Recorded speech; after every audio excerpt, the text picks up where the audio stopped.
सभी मित्रों को नमस्ते। मैंने 2 दिन पहले एक वीडियो डाला है। उस वीडियो में स्वामी दयानंद सरस्वती का मूर्ति पूजा के विषय में जो विचार थे उनके बारे में कुछ बातें की थी। स्वामी दयानंद सरस्वती जब मेरठ गए तो वहां की एक स्थानीय सभा ने, जिसका नाम धर्म रक्षिणी सभा था, उस सभा ने स्वामी जी से 3 प्रश्न लिखकर दिए थे। यह समय था सितंबर 1878। तो स्वामी जी ने इसका उत्तर देते हुए कहा था कि वेदों में और ऋषि मुनियों के शास्त्रों में मिट्टी, पत्थर, धातु आदि से बनाई गई मूर्ति को देव नहीं माना है। किसी भी वैदिक ग्रंथ में मूर्ति के लिए देव शब्द का प्रयोग नहीं हुआ है। मूर्ति के लिए देव शब्द का प्रयोग आधुनिक काल में मध्य युग से होना आरंभ हुआ, जब से निराकार ईश्वर को छोड़कर मूर्तियों की पूजा करने की पद्धति प्रचलित हुई और लोग वेदों का स्वाध्याय कम करते थे। इसलिए पता नहीं था कि वेदों में जिस ईश्वर का वर्णन पाया जाता है उस ईश्वर को निराकार अदृश्य सत्ता के रूप में वर्णित किया गया है। ईश्वर कभी शरीर धारण नहीं करता, इसलिए ईश्वर की मूर्ति बनाना असंभव है।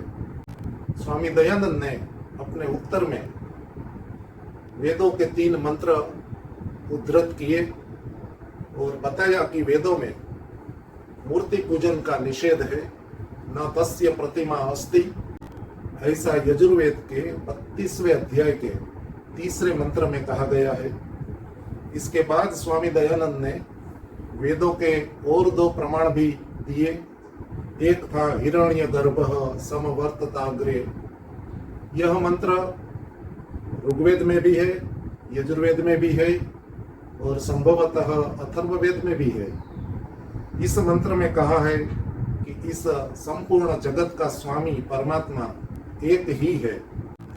विशुद्ध एकेश्वरवाद का प्रतिपादन वेदों में पाया जाता है। एक और मंत्र यजुर्वेद के 40वें अध्याय का 8वां मंत्र स्वामी जी ने दिया, अंधं तमः प्रविशन्ति। यह मंत्र की व्याख्या करते हुए स्वामी दयानंद ने बताया कि इस सृष्टि के उपादान कारण प्रकृति की उपासना करने से दुख की प्राप्ति होती है। प्रकृति अत्यंत सूक्ष्म जड़ पदार्थ है, जिसको स्थूल करके परमात्मा इस जगत का निर्माण करता है।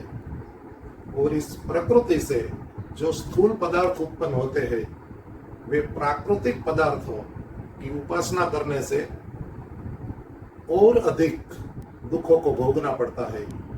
और मूर्ति भी एक संयोगजन्य जड़ पदार्थ है। इसलिए वेदों ने कहा है कि जड़ पदार्थों की उपासना नहीं करनी चाहिए। इसकी उपासना करने से दुख की प्राप्ति होती है। अब स्वामी दयानंद कहते हैं कि युक्ति द्वारा देखने से भी, यदि हम तर्क से देखें, रीजनिंग से देखें, युक्ति से देखें, तो भी पाषाण आदि मूर्ति पूजन उचित नहीं हो सकता।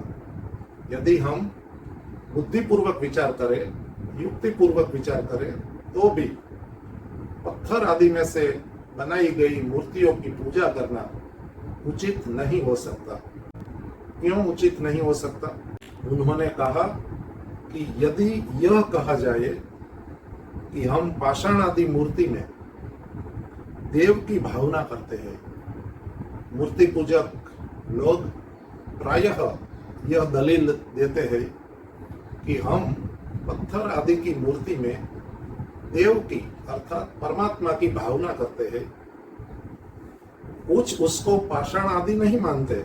हम मूर्ति को पत्थर नहीं मानते हैं, हम मूर्ति को पाषाण नहीं मानते हैं, हम तो उसे देव समझते हैं। ऐसा मूर्ति पूजक लोग कहते हैं। स्वामी दयानंद कहते हैं कि प्रथम तो यह बताइए कि आपकी जो भावना है, यह भावना सच्ची है या झूठी है। यदि आपकी भावना सच्ची है, यदि आप पत्थर की बनाई हुई मूर्ति में ईश्वर की भावना करते हो, और यदि आपकी भावना सच्ची है, तो सुख की भावना करने वाले को दुख क्यों होता है?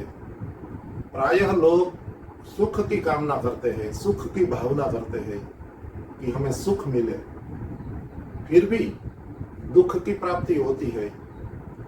भावना सुख की प्राप्ति की होती है, परंतु वास्तव में दुख की प्राप्ति भी होती है। ऐसा क्यों होता है? यदि भावना सच्ची है तो सदैव सुख मिलना चाहिए। स्वामी जी कहते हैं कि यदि भावना सच्ची है तो सुख की भावना करने वालों को दुख क्यों होता है? जब संसार में सब सुख की भावना करते हैं और दुख की भावना कोई नहीं करता है, फिर उसको दुख क्यों होता है? और सुख ही सुख क्यों नहीं होता है? हमारी यह भावना होते हुए भी कि हमें सदैव सुख मिले और दुख कभी प्राप्त न हो, फिर भी हमारी भावना के विरुद्ध हमें दुख उठाने पड़ते हैं। ऐसा क्यों है? हम सदैव सुख को प्राप्त क्यों नहीं करते हैं? आगे स्वामी जी ने बताया कि इसी प्रकार पानी में दूध की भावना करने से और मिट्टी में मिश्री की भावना करने से देखो क्या होता है। स्वामी जी कहते हैं कि यदि आपकी भावना सत्य है तो ये वस्तुएं भी भावना करने से वैसी ही हो जानी चाहिए। यदि आपकी भावना सत्य है, आप पानी को दूध समझने लगे हैं, आप पानी में दूध की भावना कर रहे हैं और आपकी भावना सत्य है, तो फिर पानी दूध हो जाना चाहिए और मिट्टी मिश्री हो जानी चाहिए, शक्कर हो जानी चाहिए। आगे कहते हैं यदि भावना सत्य है तो ये वस्तुएं भी भावना करने से वैसी ही हो जानी चाहिए, और यदि नहीं होती है तो भावना से पाषाण आदि मूर्ति भी देव नहीं हो सकती है। यदि पानी में दूध की भावना करने से पानी दूध नहीं हो जाता है, वैसे ही पत्थर धातु आदि में से निर्मित मूर्ति में ईश्वर की भावना करने से कि यह मूर्ति नहीं है, यह पत्थर नहीं है, यह धातु नहीं है, बल्कि यह ईश्वर है, भगवान है। यदि आपकी ऐसी भावना, यदि आपकी ऐसी भावना सत्य होती तो फिर पानी में दूध की भावना करके देखो, क्या पानी दूध हो जाता है? आगे बता रहे हैं कि और यदि यह कहा जाए कि भावना झूठी है तो आपका मानना और करना झूठ सिद्ध हो गया। और यदि आप ऐसा मानते हो कि पानी में दूध की भावना करना झूठी भावना है, तो इसका अर्थ यह हुआ कि धातु, पत्थर, मिट्टी आदि में से निर्मित किसी वस्तु को, मूर्ति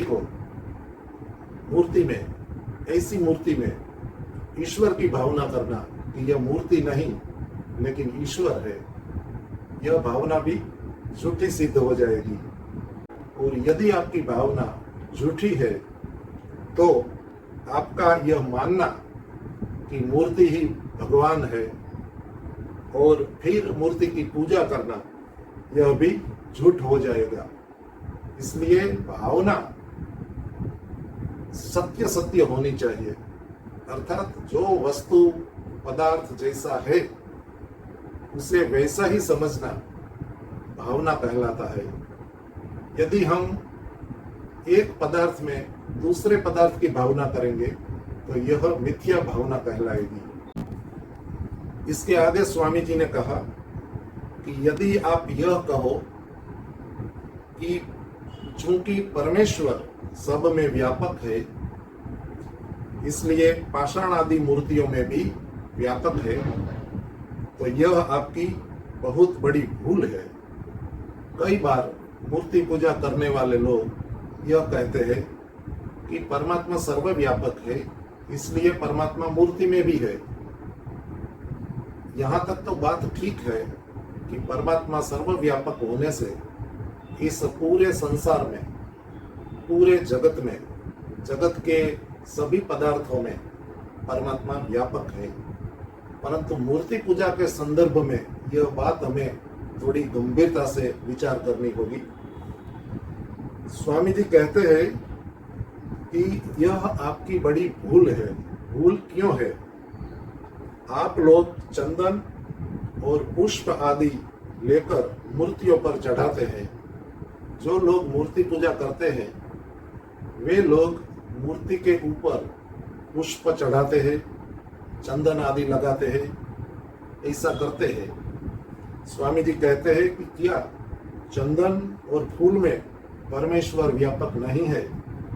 आपने पहले जो कहा कि परमात्मा सर्वत्र व्यापक होने से मूर्ति में भी व्यापक है। स्वामी जी पूछते हैं कि जब ऐसा ही है तो चंदन, पुष्प आदि में क्या वह परमात्मा व्यापक नहीं है? जैसा मूर्ति में परमात्मा व्यापक है, वैसे जगत के अन्य सभी पदार्थों में परमात्मा व्यापक है। इसलिए चंदन और पुष्प आदि में भी परमात्मा व्यापक है। स्वामी जी कहते हैं कि क्या चंदन और फूल में परमेश्वर व्यापक नहीं है? और इसके अतिरिक्त अपने ही में परमेश्वर को व्यापक क्यों नहीं मानते? आप कहते हैं कि सर्वव्यापी परमेश्वर मूर्ति में भी व्यापक है। इस दृष्टि से देखा जाए तो अपने आप में, अपने शरीर में, अपने अंतःकरण में, अपने हृदय में भी वही ईश्वर व्यापक है जैसा मूर्ति में व्यापक है। तो स्वामी जी पूछते हैं कि जब आप परमेश्वर को सर्वत्र व्यापक मानते हो और मूर्ति में भी परमेश्वर का व्यापक होना मानते हो, तो फिर अपने आप में उस परमेश्वर को व्यापक क्यों नहीं मानते हो? और पाषाण आदि मूर्तियों को क्यों शीर नवाते हो? और आप अपना मस्तक उन मूर्तियों के सामने क्यों नवाते हो? स्वामी जी पूछते हैं कि जब आपके शरीर में वही परमात्मा व्यापक है, आपके हाथों में, आपके मस्तिष्क में वही परमात्मा व्यापक है, तो फिर आप अपना मस्तक हाथ जोड़कर उस मूर्ति के सामने क्यों नवाते हो? उस मूर्ति की पूजा क्यों करते हो? यदि आप ऐसा समझते हैं कि मूर्ति में परमात्मा व्यापक है, तो वही परमेश्वर तो आपके स्वयं के भीतर भी व्यापक है। फिर मूर्ति के अंदर व्यापक रहे परमेश्वर की ही पूजा क्यों करते हो? ऐसा आग्रह क्यों करते हो? इसके आगे स्वामी जी ने बताया कि इस दशा में तो केवल एक वस्तु में परमेश्वर को व्यापक मानकर उसकी व्यापकता को छोटा करते हो। आप जो यह आग्रह करते हो कि हम तो मूर्ति में व्यापक भगवान की ही पूजा करेंगे, तो ऐसा विचार ईश्वर की जो अनंत व्यापकता है, सभी पदार्थों में ईश्वर व्यापक है, आप उस व्यापकत्व का अपमान कर रहे हो। क्योंकि ईश्वर केवल किसी एक विशेष वस्तु में व्यापक नहीं है। ईश्वर इस जगत के सभी पदार्थों में एक रस व्यापक है। तो आप जो मूर्ति में व्यापक ईश्वर का आग्रह करते हो, तो ऐसा आग्रह करके आप उस ईश्वर का अपमान करते हो जो न केवल मूर्ति में बल्कि संसार के सभी पदार्थों में व्यापक है।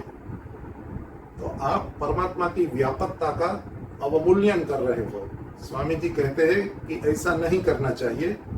ईश्वर को समस्त संसार में व्यापक मानकर चलना चाहिए और ऐसा ही व्यवहार करना चाहिए कि ईश्वर इस सृष्टि में सर्वत्र व्यापक है। आगे स्वामी जी कहते हैं कि यदि यह कहा जाए कि मूर्ति पूजन अज्ञानी मनुष्यों के ब्रह्म के पहचानने के लिए एक साधन बना रखा है, यदि आप ऐसा कहते हैं कि जो अविद्वान लोग हैं, अज्ञानी लोग हैं, ज्यादा पढ़े लिखे लोग नहीं है, उन लोगों को ब्रह्म को पहचानने में, परमात्मा को पहचानने में कठिनाई आती है, इसलिए ऐसे लोगों की सहायता करने के लिए मूर्ति साधन के रूप में प्रयोग में लाई जाती है।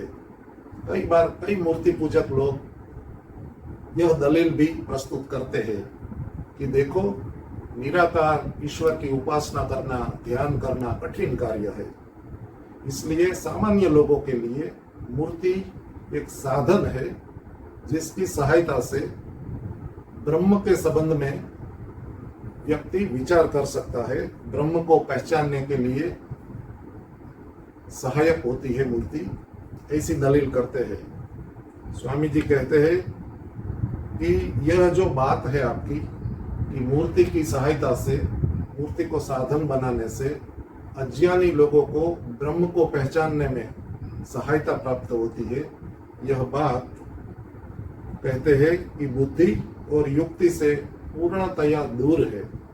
कहते हैं कि आपकी जो यह दलील है, यह दलील बुद्धि पूर्वक नहीं है और युक्ति पूर्वक भी नहीं है। कैसे?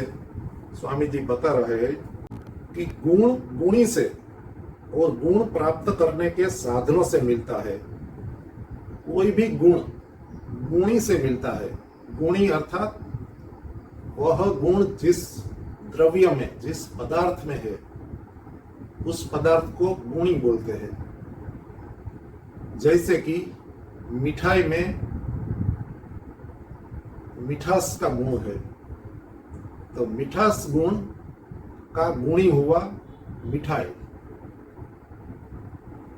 ऐसे ही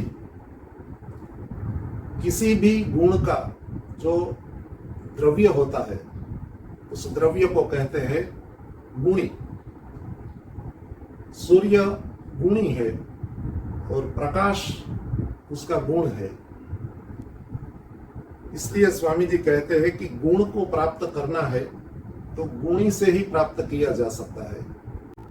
यदि हमें शीतलता का गुण प्राप्त करना हो, शीतलता प्राप्त करनी हो, तो हमें जल नामक गुणी से यह गुण प्राप्त करना होगा, क्योंकि गुण जो है वे गुणी में रहते हैं, गुण द्रव्य में रहते हैं। इसलिए स्वामी जी कहते हैं कि गुण गुणी से प्राप्त किए जाते हैं।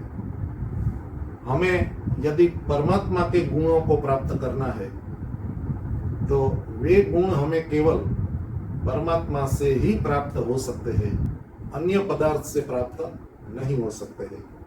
स्वामी जी कहते हैं कि गुण गुणी से और गुण प्राप्त करने के साधनों से मिलता है।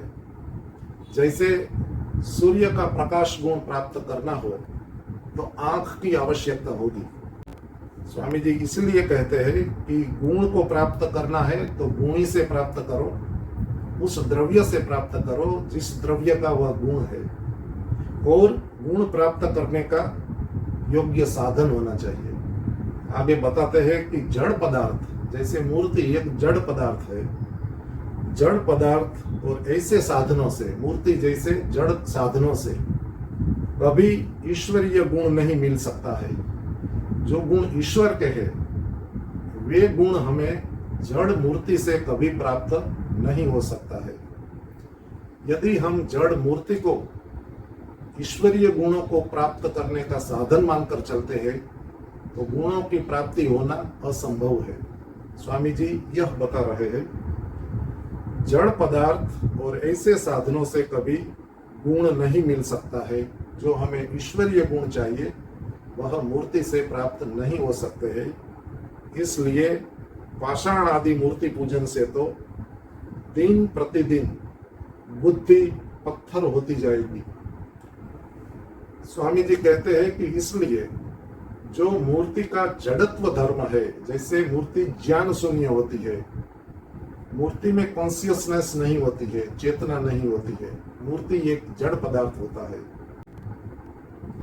इसलिए स्वामी जी कहते हैं कि इससे तो जड़ पदार्थ का जो गुण है जड़त्व, जड़त्व की प्राप्ति होगी, और जड़त्व की प्राप्ति होगी तो हमारी जो बुद्धि है, बुद्धि पत्थर सी हो जाएगी, अर्थात हमारी बुद्धि का नुकसान होगा, हमारी बुद्धि का ह्रास होगा। आगे बता रहे हैं कि ब्रह्म के पहचानने की बात भी क्या है। यदि आप यह कहते हैं कि अज्ञानी लोगों को ब्रह्म की पहचान हो सके, इसलिए मूर्ति साधन रूप में प्रयोग में लाई जाती है, तो कहते हैं कि ब्रह्म को पहचानने की तो बात ही क्या है। आप मूर्ति के माध्यम से वास्तविक ब्रह्म को कभी नहीं पहचान पाते, क्योंकि जिस पदार्थ की आप पूजा अर्चना कर रहे हैं वह पदार्थ जड़ है, और परमेश्वर चेतन सत्ता है, सच्चिदानंद स्वरूप है, निराकार है, चेतन है। इसलिए ईश्वरीय गुणों की प्राप्ति जड़ पदार्थ की पूजा से संभव नहीं है। इसलिए स्वामी जी कहते हैं कि पत्थर, धातु, मिट्टी आदि की मूर्तियों से ब्रह्म को पहचानने का सामर्थ्य प्राप्त नहीं हो सकता है। फिर आगे वे बता रहे हैं कि और दूसरे आपके इस कथन से आपका पहला कथन भावना का भी झूठ हो जाएगा।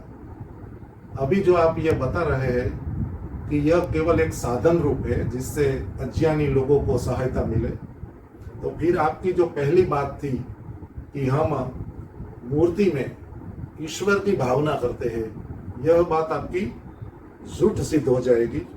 क्योंकि जब अज्ञानी लोग ब्रह्म को नहीं जान सकते हैं, आप कहते हैं कि अज्ञानी लोग ब्रह्म को नहीं जान सकते हैं, तो फिर मूर्ति में उस ब्रह्म की भावना कैसे संभव होगी। एक अज्ञानी व्यक्ति जो ब्रह्म को जान नहीं सकता है, वह व्यक्ति जड़ मूर्ति में उस चेतन ब्रह्म की भावना कैसे कर पाएगा।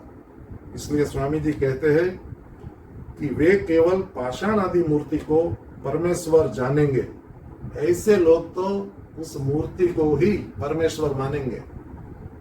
आप जो ये भावना की बात बता रहे हो, यह सिद्ध नहीं होगी, क्योंकि एक अज्ञानी व्यक्ति को जब आप कहते हो कि ब्रह्म को पहचानने में कठिनाई होती है, तो ऐसा व्यक्ति तो मूर्ति को ही भगवान मान के चलेगा। तो वे केवल पाषाण आदि मूर्ति को परमेश्वर जानेंगे, न कि परमेश्वर को पत्थर से पृथक और पत्थर में व्यापक जानेंगे। तो ऐसा व्यक्ति तो मूर्ति को ही भगवान मानेगा और परमेश्वर को सर्वत्र व्यापक पत्थर से पृथक नहीं मान सकेगा। यदि आपकी यह बात है कि उसमें ऐसा सामर्थ्य नहीं है कि वह परमेश्वर को, ब्रह्म को पहचान सके, तो ऐसा व्यक्ति तो मूर्ति को ही ब्रह्म समझ लेगा, और ब्रह्म मूर्ति से पृथक है। मिट्टी, पत्थर या धातु से ब्रह्म पृथक है, ब्रह्म इन जड़ पदार्थों में भी व्यापक है, ऐसा वह समझ नहीं पाएगा।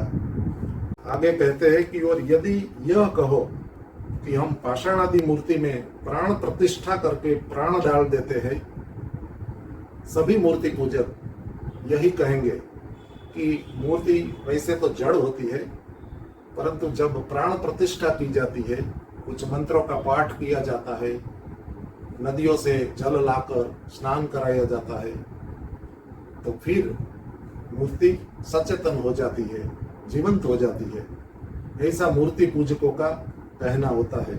स्वामी जी कहते हैं कि यदि आप कहो कि हम पाषाण आदि मूर्ति में प्राण प्रतिष्ठा करके प्राण डाल देते हैं, फिर वह मूर्ति जड़ नहीं रहती है, तो यह बात बिल्कुल मूर्खता की है, यह बात बिल्कुल विद्या विरुद्ध है।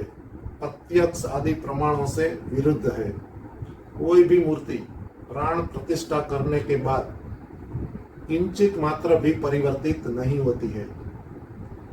वह पहले भी जड़ थी, वर्तमान में भी जड़ रहती है और भविष्य में भी जड़ ही होती है, क्योंकि जड़ कभी चेतन नहीं होता है और चेतन पदार्थ कभी जड़ नहीं होता है। इस संसार में केवल दो पदार्थ है जो चेतन है, एक परमात्मा और दूसरा जीवात्मा, हमारी आपकी आत्मा। वृक्ष, वनस्पति, जीव जंतु, पशु, पंखी इत्यादि की आत्माएं चेतन है। ईश्वर और जीवात्माएं, ये दो सत्ताएं चेतन है। इन दोनों के अतिरिक्त जो कुछ भी इस ब्रह्मांड में, इस जगत में है, वह सब कुछ जड़ है, अचेतन है। इसलिए स्वामी जी कहते हैं कि यदि आप ऐसा मानते हो कि प्राण प्रतिष्ठा करने से मूर्ति चेतन हो जाती है, तो यह बात अविद्या की है, ऐसा नहीं होता है। क्योंकि पाषाण आदि मूर्ति में कभी प्राण प्रतिष्ठा से प्राण आते नहीं देखे। प्राण प्रतिष्ठा करने से कोई मूर्ति श्वास प्रश्वास नहीं लेने लगती है, यह असंभव है। और न चेतन के लक्षण तथा कर्म कभी मूर्ति में दृष्टिगोचर होते हैं, और न मूर्ति कभी चेतन प्राणी की तरह कुछ कार्य करती है। वह पहले जैसी थी वैसी ही बनी रहती है, बिल्कुल जड़। इसलिए स्वामी जी कहते हैं कि प्राण प्रतिष्ठा करने से मूर्ति में प्राण नहीं आते हैं। यह अविद्या की बात है कि प्राण प्रतिष्ठा करने से मूर्ति चेतन हो जाती है, ऐसा नहीं होता है। मूर्ति सदैव जड़ ही रहती है। और यदि आपके कथन अनुसार यह मान भी लिया जाए, स्वामी जी कहते हैं कि यदि आपकी बातों के अनुसार हम मान ले कि प्राण प्रतिष्ठा से पाषाण आदि मूर्तियों में जान भी आ जाती है, प्राण आ जाते हैं, तो फिर आप मृतक को, जो व्यक्ति मर गया है, उस मृतक को जीवित क्यों नहीं कर सकते हो? आप जो व्यक्ति मर गया है और उसकी डेड बॉडी पड़ी है, उस डेड बॉडी में आप प्राण प्रतिष्ठा क्यों नहीं करते हो और उसे फिर से जीवित क्यों नहीं कर लेते हो?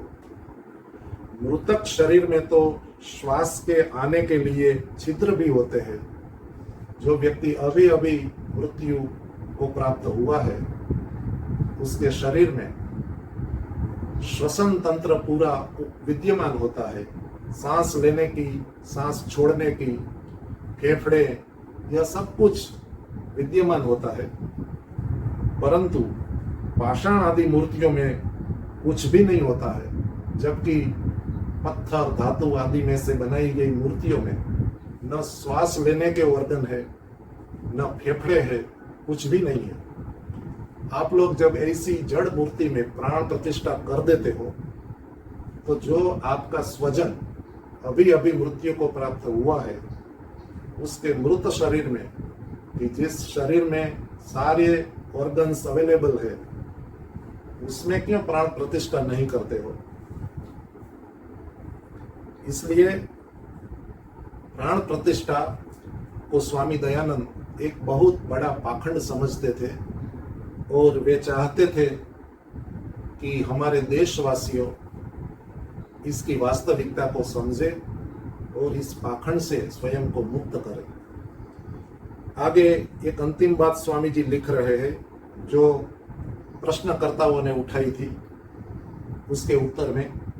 और यह जो आपने लिखा है कि पाषाण आदि मूर्ति पूजन, ये जो पाषाण आदि की मूर्तियों का पूजन अर्चन परंपरा से चला आता है।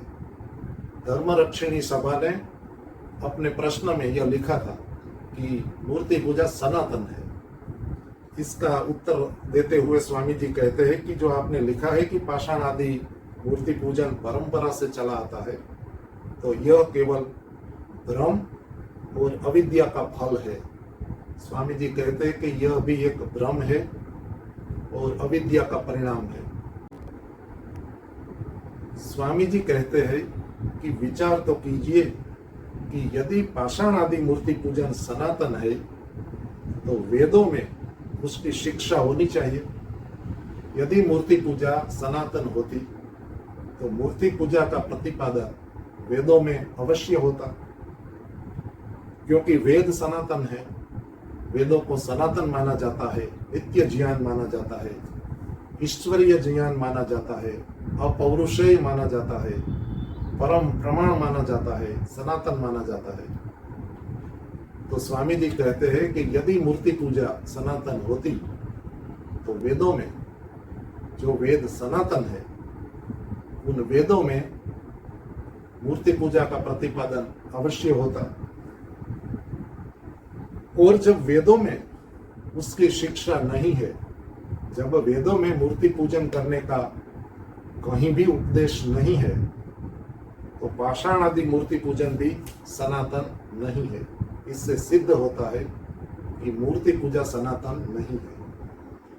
मंदिर और धाम आदि के विषय में जो आपने लिखा है, धर्मरक्षिणी सभा ने अपने प्रश्न में यह उल्लेख किया था कि जो मंदिर है बड़े बड़े और जो यात्रा धाम माने जाते हैं, उन यात्रा धामों में बड़े बड़े मंदिर है, उनके विषय में जो आपने लिखा है, ये सब पाषाण आदि मूर्ति पूजन के सहायक है। ये जो टेम्पल्स है और ये जो तथाकथित तीर्थ है, ये सब मूर्ति पूजा के सहायक है। वेदोक्त तीर्थ सत्कर्मों को कहा गया है, जिन्हें करने से मनुष्य दुखों से पार उतरता है, दुखों को दूर कर सकता है। ऐसे पवित्र धार्मिक कार्यों को तीर्थ माना गया है। किसी जल विशेष को, किसी स्थान विशेष को तीर्थ मानने की मान्यता पौराणिक है, वैदिक नहीं है।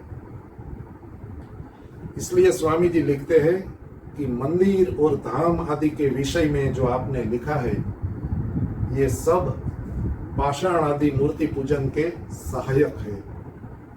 जबकि पाषाण आदि मूर्ति पूजन ही वेद विरुद्ध है और झूठ सिद्ध हो गया, तो उनकी क्या बात है।